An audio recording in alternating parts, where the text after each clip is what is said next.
Ini adalah episode pertama dalam series perjalanan menuju 100 juta pertama. Jadi nanti ke depannya gue bakal bikin banyak sekali video. Entah itu 3 tahun bahkan 5 sampai 8 tahun ke depan, gue akan ngerekam sebuah pemikiran dan perjalanan gue.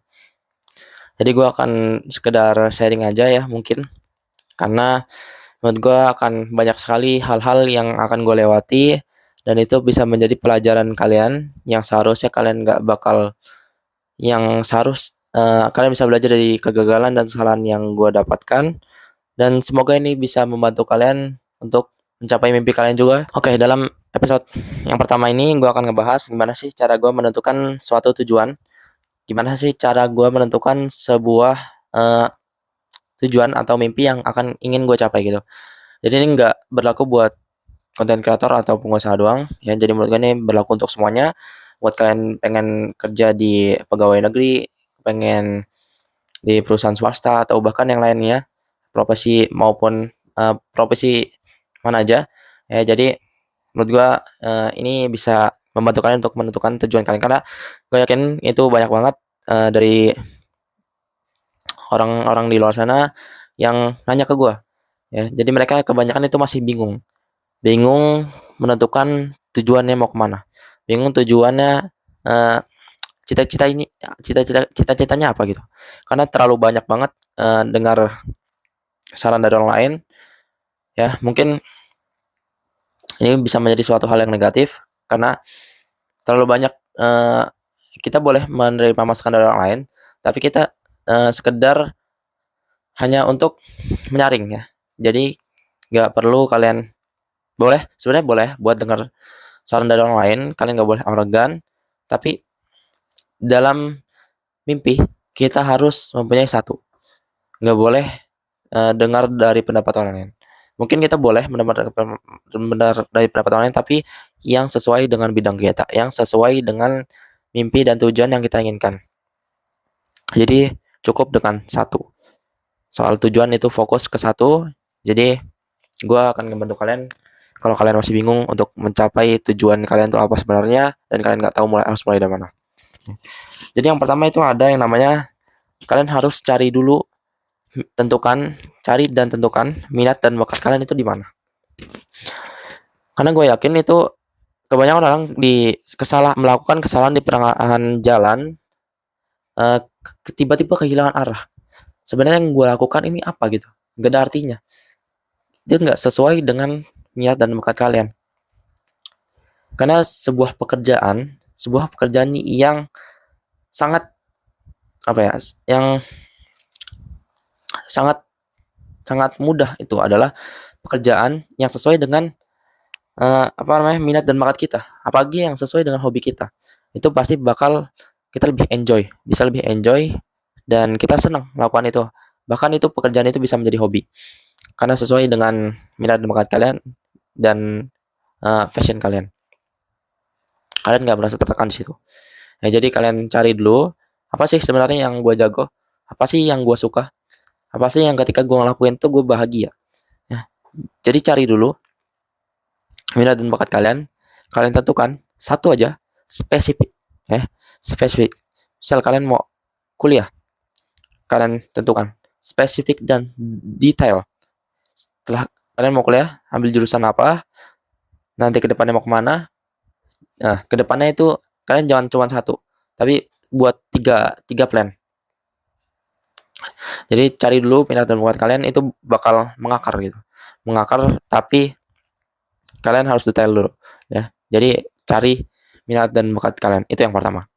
Dan kedua itu adalah kalian cari satu orang yang bakal kalian jadikan itu sebuah mentor, yang bakal kalian jadikan itu sebuah kiblat. Kalian mau jadi kayak gimana, seperti apa ya, kalian cari satu mentor. Nggak harus offline, itu bisa kalian cari di media sosial seperti IG, TikTok, atau dan YouTube dan lain-lainnya. eh, Orang YouTuber, konten kreator, yang lain-lainnya yang benar-benar jago di bidang itu, yang udah benar-benar ngalamin kegagalan, yang udah ngerasain jatuhnya. Kalian cari, kalian follow akunnya, kalian pelajari cara dia berpikir, cara dia belajar, cara dia mengatasi masalah. karena itu banyak banget. Gue kan pasti dia bakal banyak banget sharing-sharing gitu. Dia juga bakal ngasih banyak edukasi mungkin ya. Jadi ini sangat membantu kalian buat mempermudah proses belajar. Kalian bisa langsung belajar dengan orang yang praktisi, orang yang sudah benar-benar nyoba dan merasakan di bidang itu. Ya, jadi penting banget kalian cari satu orang aja. Kalian mau jadi siapa? Misal kalian mau jadi atlet olahraga, kalian cari atlet olahraga yang terbaik di media sosial. Ya, kalau bisa itu yang sama pikiran dengan kalian, kalian paham dengan omongannya, kalian paham dengan apa yang dibahasnya. Jadi cari satu orang untuk jadikan kalian kiblat atau mentor online. Dan yang kedua, kalian pelajari selama 10.000 jam. Maksudnya dari kalian pelajari 10.000 jam ini apa sih? Jadi para ahli itu udah meneliti kalau misalnya seorang mau jago di bidang yang ingin dia capai, dia harus belajar selama 10.000 jam. Dia harus ngerasain gagal jatuh bangunnya selama 10.000 jam. 10.000 jam itu kalau ditotalin sekitar kurang lebih ada kurang lebih ada 14 tahun kali ya. Ya, jadi kalian kalau misalnya kalian belum selama 14 tahun itu, ya menurut gue 14 tahun itu adalah angka yang maksimal lah. Yang minimal itu sekitar 7 sampai 8 tahun itu biasanya udah realistis banget dan menurut gue udah cepat ya. Jadi butuh proses juga, kalian belajar selama 10.000 jam. Kalau kalian belum belajar selama 10.000 jam, jangan bilang kalian gagal. Itu waktunya kurang lama aja. Ya, jadi pelajari selama 10.000 jam. Dan yang keempat itu adalah konsisten dan fokus. Konsisten di bidang tersebut dan fokus di bidang tersebut. Kalian lakukan itu setiap hari, kalian berulang-ulang, kalian disiplin, ya. Kalian belajar, lakukan itu berulang-ulang, walaupun itu bikin kalian capek atau bosen. Jadi konsisten aja. Karena kita nggak bakal tahu di hari mana kita hoki, di mana hari keberuntungan kita.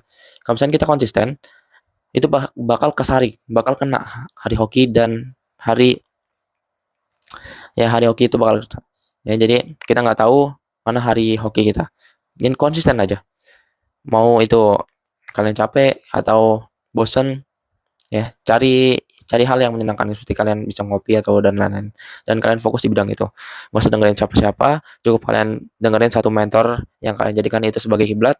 Fokus satu orang, ya. Jadi kalau misalnya kalian mau nyerah, kalian ingat tujuan kalian untuk memulai itu apa. Tujuan kalian untuk memulai di perjalanan itu untuk karena siapa, untuk jadi seperti apa, ya. Jadi ingat itu tujuan awal kalian untuk memulai itu untuk siapa dan ya karena apa. Dan yang kelima itu ada namanya kalian cari networking sebanyak-banyaknya. Gua Selama gua mencari networking itu memang sangat-sangat membantu gua untuk mencapai sebuah tujuan yang ingin gue capai.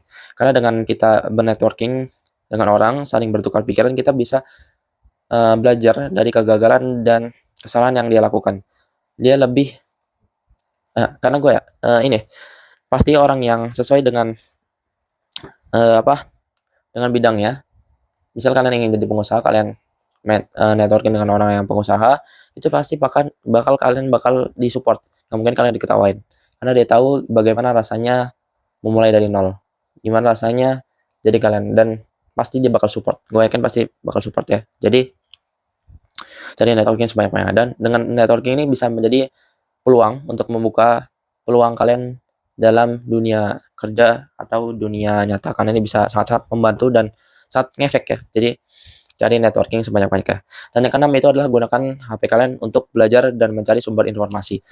Karena di zaman sekarang belajar nggak cuma di sekolah, nggak cuma di rumah, nggak cuma di les, nggak cuma di tempat kuliah, tapi kalian bisa belajar itu semua dengan secara online dan hanya modal kuota. Ya, jadi nggak ada alasan lagi kalau gimana bang gitu cara informasi pendaftaran, gimana cara dapetin course-nya, gimana cara dapetin pembelajarannya, ya. Jadi kalian cari aja, pasti ada.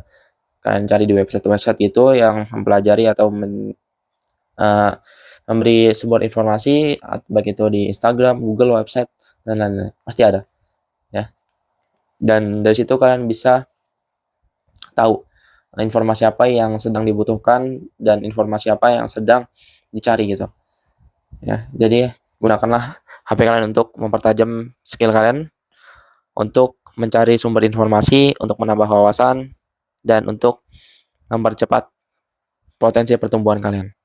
Ya, jadi itu dia 6 hal yang gua lakukan untuk menentukan tujuan. Yang pertama itu kalian harus cari minat dan bakat kalian. Yang kedua, kalian cari satu orang untuk jadi mentor kalian dan kiblat kalian. Ya, jadi dengerin satu orang itu dan tiru ATM, cara dia berpikir, cara dia ngomong, cara dia belajar, ya, cara dia memperlakukan orang. Ya, itu penting banget.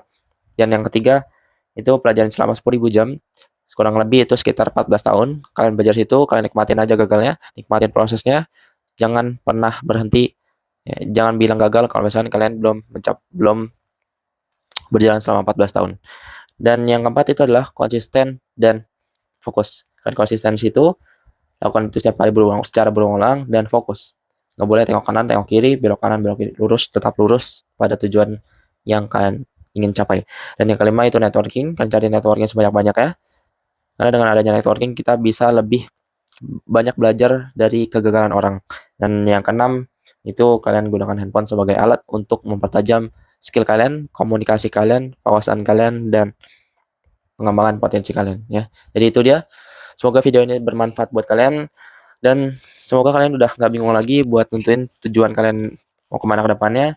Jadi ini nggak cuma buat buat mau jadi konten kreator atau pengusaha doang, tapi menurut gue berlaku ya. Jadi kalau kalian asal ada kemauan pasti ada jalan. Mulai dari ada kemauan dulu. Pasti sering berjalannya waktu bakal berjalan. Nggak ada yang nggak mungkin di dunia ini.